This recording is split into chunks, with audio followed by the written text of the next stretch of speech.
Here in the buttons and dial section, we're going to talk about some of the remaining controls that we haven't talked about in the 3 previous sections.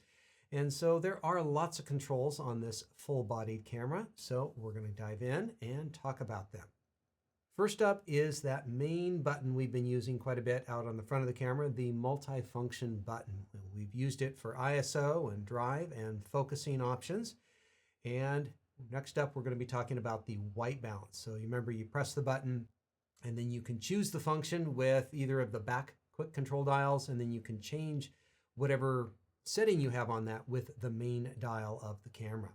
Now, if you don't like the particular features that are currently attributed to this, you can go into the custom function section and reprogram this. And we will do that, and I'll do that as an example to show you later on when we get to that section in the menu part of the class.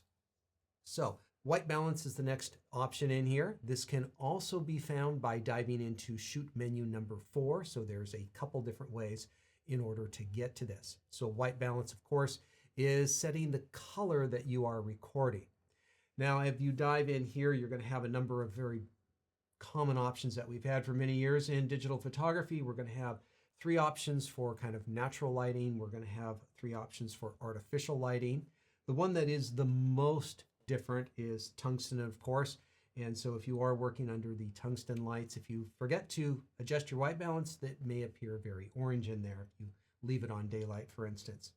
We do have a Kelvin setting, which is where you can set a specific number yourself. This can be really handy when you want 2 cameras to match and have exactly the same color between 2 cameras, or if you know manually where you want to set it, that is your way of manually going in and setting a specific number.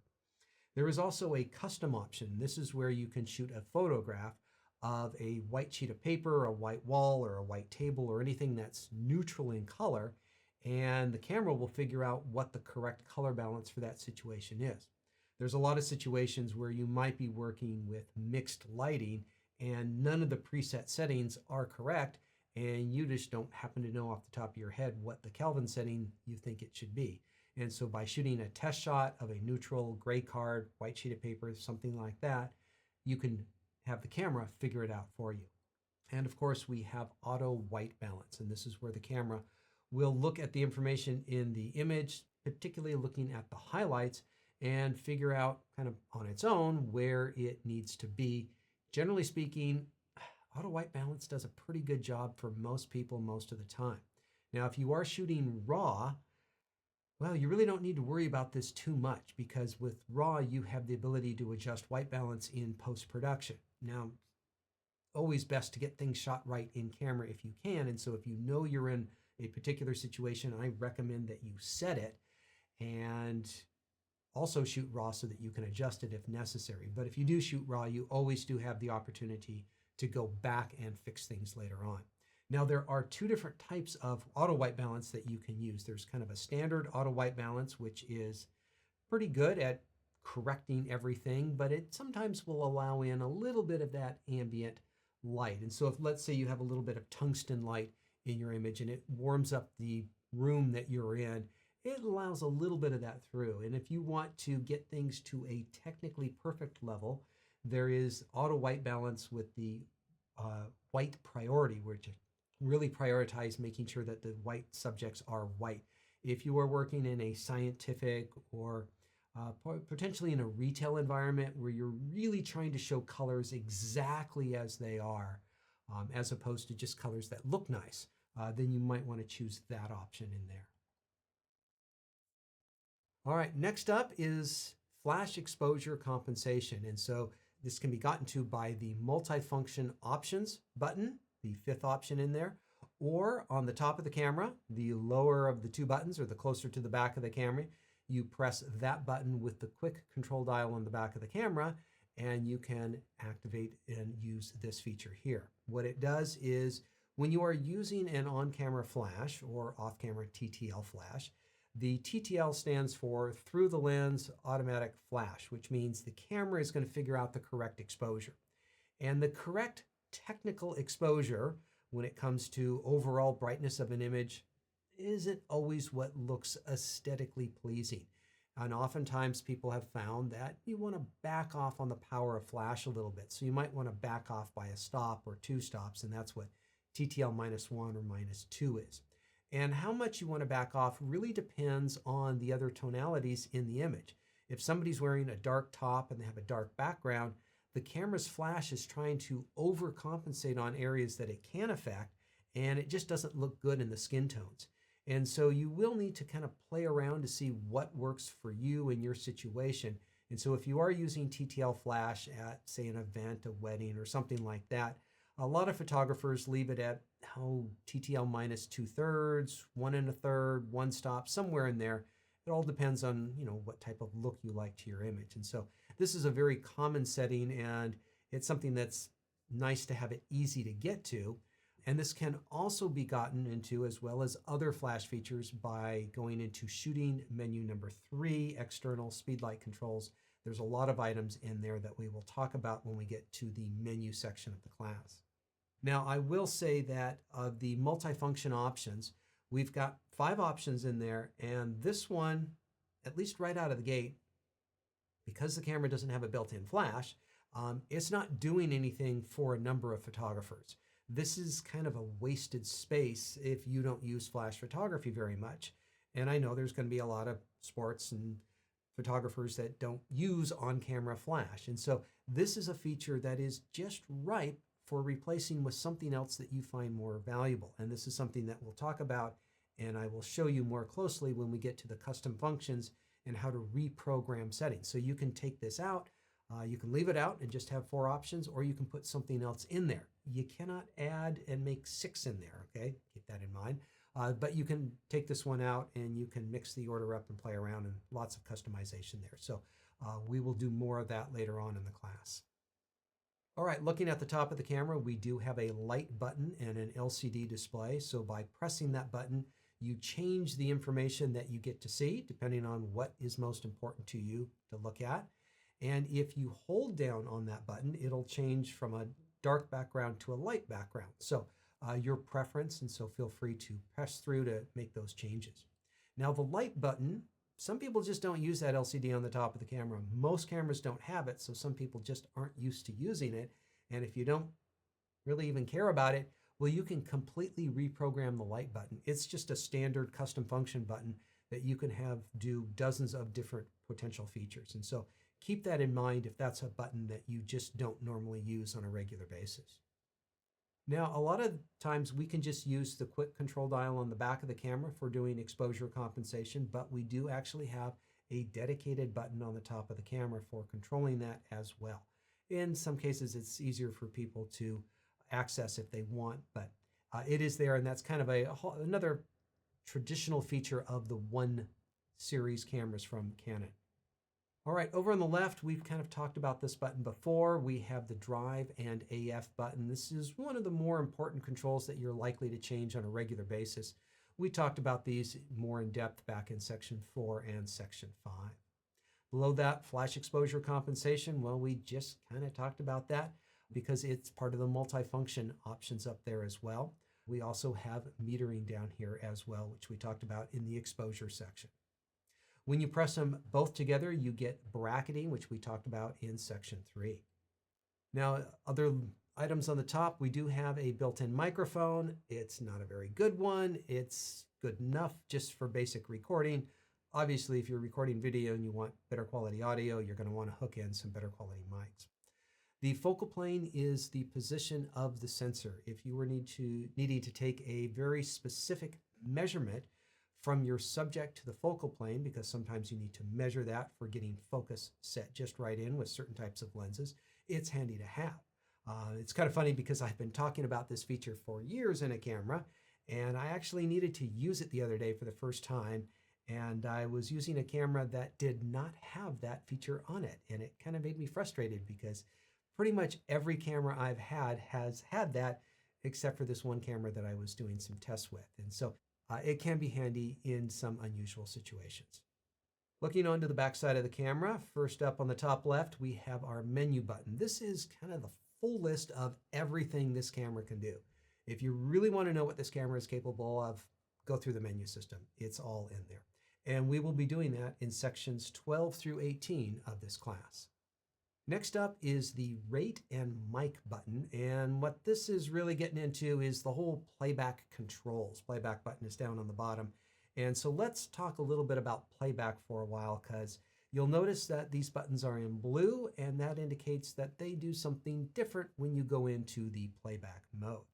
Now, the rate mic button obviously does two different things. It allows you to rate your images with a star image that will then carry on forward with the metadata onto your post-production software.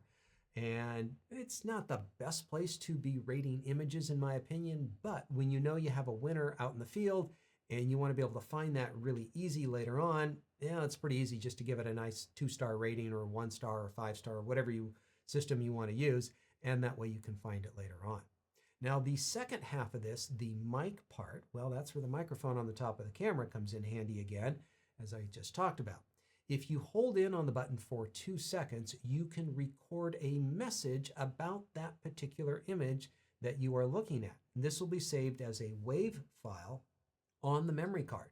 Now, if you're giving your memory card to an editor to look at your images, you might have a message about that particular image, a name of the person or contact information, or you're shooting a sports event and this is the event that was most pivotal in the sport, and lets you know a little bit more information about that particular photograph. Now, to play that, well, you actually have to change the way the button is set up, because currently it's set for rate and record. You would need to change it for play and record. And this is a little complicated, so I'll just show you how it works.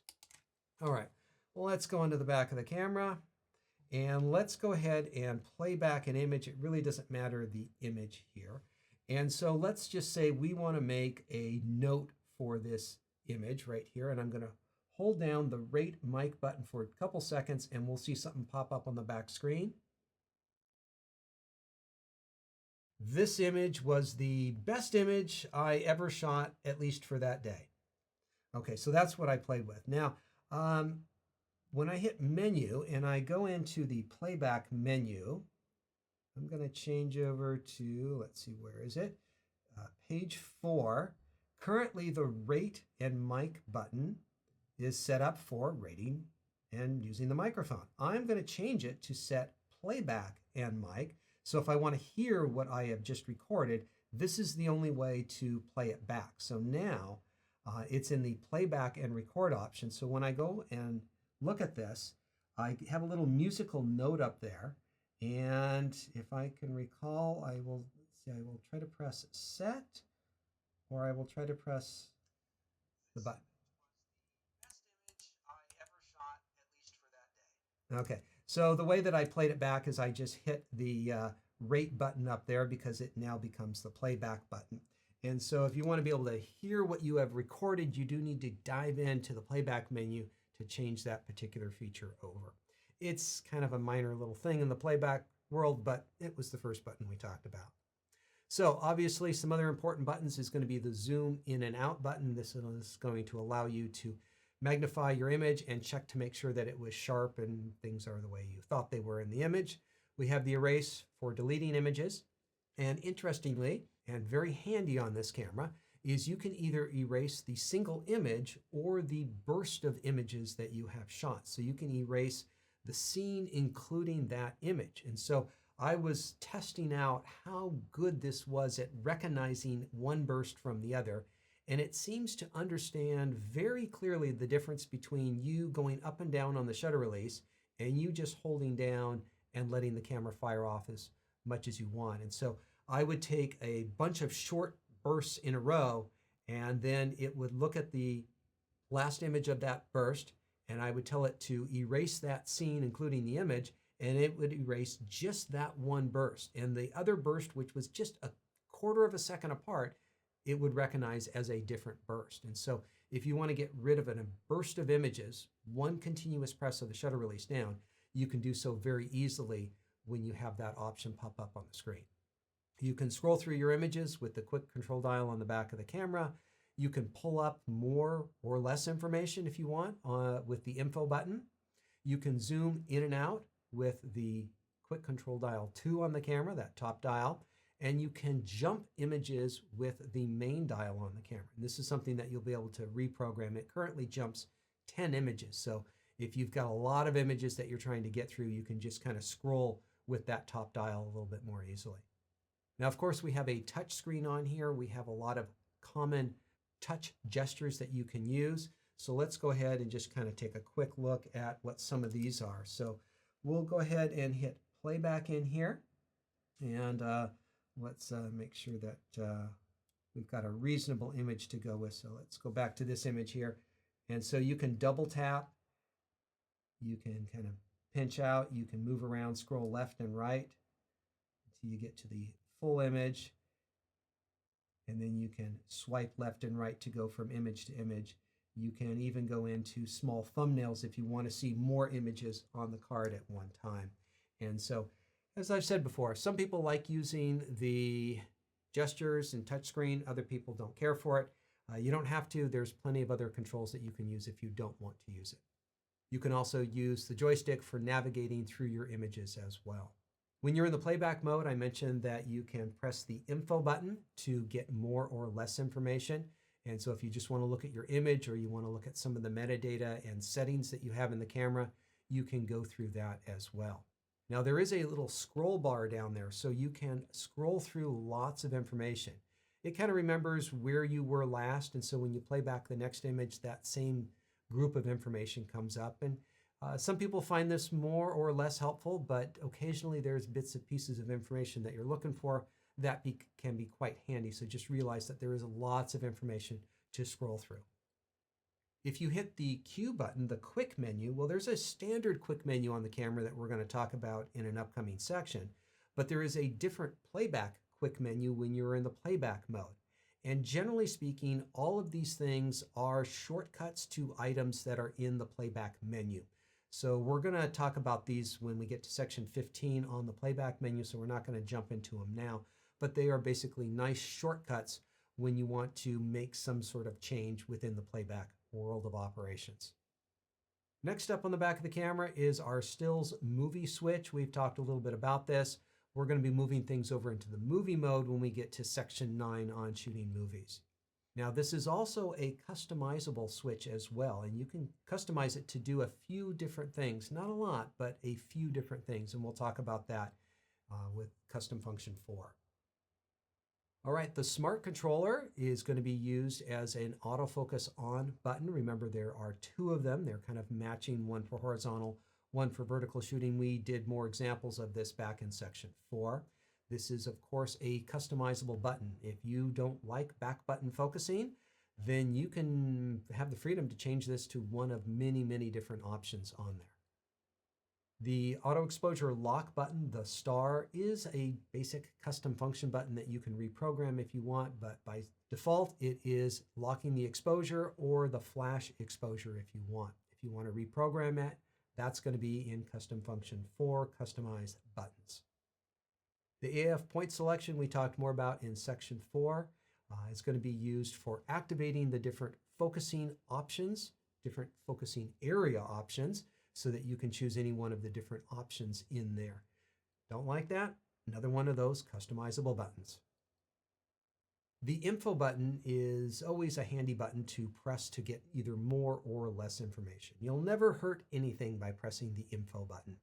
And you can go in to shoot menu number 9 and you can customize what shooting information you see. So if one of these screen options is something that's you don't use it, you don't care about it, you can turn it off, and so you don't have to cycle through it every time you press the info button. So just keep pressing the info button and it will just cycle through all of the different options that you have available. At the bottom of the quick control option of those screen options is going to be your battery life and images left on the card, which are kind of important bits of information for all photographers to keep track of. The Q button is the quick menu. This is a shortcut to features that are commonly accessed in the camera. And this is something we'll talk about in full in section 8 in this class. Now there is, I should mention, a standard quick menu screen.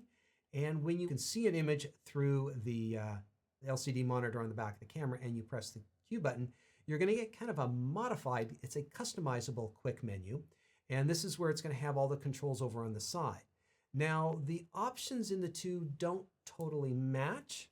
Not really sure why. Kind of think they would, but they don't. Kind of a different setup. And so it depends on what your priority is. Some people want to be able to look at their image while they're making adjustments to it to see what it's doing to it. Others just want to get into those controls and change them. And so there is a way to customize at least kind of one half of this quick menu screen. And we'll take a look at that a little bit more closely when we get to the shoot menu, page 8. The set button is going to be used for a wide variety of things, usually entering and confirming things. But generally out of the gate, it doesn't do anything on its own when the camera's in its own shooting mode. And so this is something that I would highly recommend customizing to do something else that's a little more practical than nothing. The on, lock, off switch. Well, okay, pretty easy stuff here. Off is off, on is on, and the lock position is where the camera is on, but there are certain features that are locked. Which features? Well, that depends on what you select to be locked. There's a lot of different controls, different dials on the camera that you can choose to lock if you want when it's in that position. And this can be handy for somebody who is shooting, let's say you're shooting a sporting event. It's under consistent lighting, you know your shutter speed, you know your aperture, and you know you don't want to change them at all because it's consistent lighting throughout the arena. And you don't want to accidentally bump them. You could get them set, put the camera into the lock position very simply with this dial on the back of the camera, and now you can't change shutter speeds and apertures until you put that lock into the on mode. And so this is something that you can customize in setup menu number 4 called multifunction lock, and you just put a checkbox over each item that you want to lock down on the camera. Lots of good options there for people who might handle their cameras in a way that they don't want to accidentally bump something inadvertently. On the back of the camera, we also have a speaker for hearing any sort of sounds that you have recorded, and there's a light that tells you when you're hooked up with a network connection. Now, the camera does have some illuminated buttons, which are kind of cool. So if you're working out under low light conditions, it's kind of hard to see where all the buttons are on the back of the camera. Well, a few of the buttons, don't know why more of them aren't like this, but we've got 5 illuminated buttons. And so if you go into a dark closet, you'll see these buttons illuminate, so they're a little bit easier to see under dark conditions. Over on the left side of the camera, I know it's not on the camera, it's on the lens. We have our focus mode. This is our primary way of going in and out of manual focus and autofocus, provided your lens has this switch. Same thing can be said for the stabilizer. The image stabilization system in the camera will be turned off by the switch on the lens. And so if you have a lens with stabilization, the lens and the body will work together to give you the maximum stabilization. And so sometimes, depending on which lens you have, the lens may take on certain movements of control and the camera may take on other ones. And if you have a lens that does not have stabilization, well then if you go into shoot menu number 8, you will see an image stabilization mode. If you do have a lens that has stabilization on it and you go into shoot menu number 8, you will not see the image stabilizer mode listed there. It'll be that blank spot and you'll say, I don't have this in my camera, and that is because it's on your lens. You have to stick on a lens that does not have stabilization in order for you to see that in the menu system. Looking onto the bottom side of the camera, not a lot of buttons and dials down here, but I will note that this is where the serial number is, so you can log that in for your insurance purpose. Looking to the front side of the camera, we've got our dual shutter release options, and we have our lens release, which we will talk more about in the camera connection section. We have a couple of buttons doubled up. We have the multifunction 2 button, and this is a button that you get to program as you want, but by default, it comes as start and stop tracking, which is something we detailed back in section 4 of the class. So if you want to see that in action, I did a little demonstration of how that works back there. Next up is a depth of field preview button. This is at least the default programming. I think it's pretty good and helpful in a lot of situations, but it can be reprogrammed. Normally, when you are looking through the viewfinder, the lens aperture is set to its widest open setting, so it has as much information as possible for focusing. And when you stop down, well, you want to see what that looks like. You press down on this button, and it stops the lens down so you can see how much is going to be in focus for a particular photograph. Now, this is less important nowadays than back in the days of film, before you had to wait a day or an hour to see your picture. And even with DSLRs, it was a little bit more handy. But with a mirrorless camera, you could just shoot a photo and take a look at the photo to see if it has the depth of field that you want. But if you'd like to see it instantly before the picture is taken, then you can use this depth of field button. Once again, both of these buttons can be reprogrammed in the Customize button options in the Custom Function menu. There is a little light on the top of the camera, and this is a self-timer. It will come on during the self-timer, or it is also used as an AF assist beam. Now, this AF assist beam is basically like a weak powered flashlight that will turn on in dark situations when you are in single autofocus, as far as the focusing mode, not servo, but the one-shot mode. And I have found this not to be very helpful because it doesn't work over maybe a couple of meters, 6 feet or so, and it's just not that powerful, and it can be annoying to subjects. And so this is something a number of photographers like myself like to turn off so that it doesn't disturb their subjects, but it can help you in low light focusing so long as you are pretty close to your subject. This is as close as we're going to get to the shutter, and the shutter automatically shuts down when you turn the camera off. And so one of the things to be aware of is that you can turn this feature on and off. But if you are going to change lenses, I would turn your camera off and wait a couple of seconds till you hear that shutter close down. Just as a little example to you, I am not going to do that. I'm just going to take the lens off and you're going to see the sensor. I'm not damaging the camera. This is a pretty clean environment here, so I'm not too worried about dust in there, but I don't recommend this. So if you just decide I want to take the lens off, there is the sensor right there. Now, if I put this lens back on, what I'm going to do now, I'm going to turn this off, turn it on just to make sure it's on. I'm going to turn it off and listen for the sound that happens about 2 seconds after I turn it off. Right there. Okay, that was the shutter closing.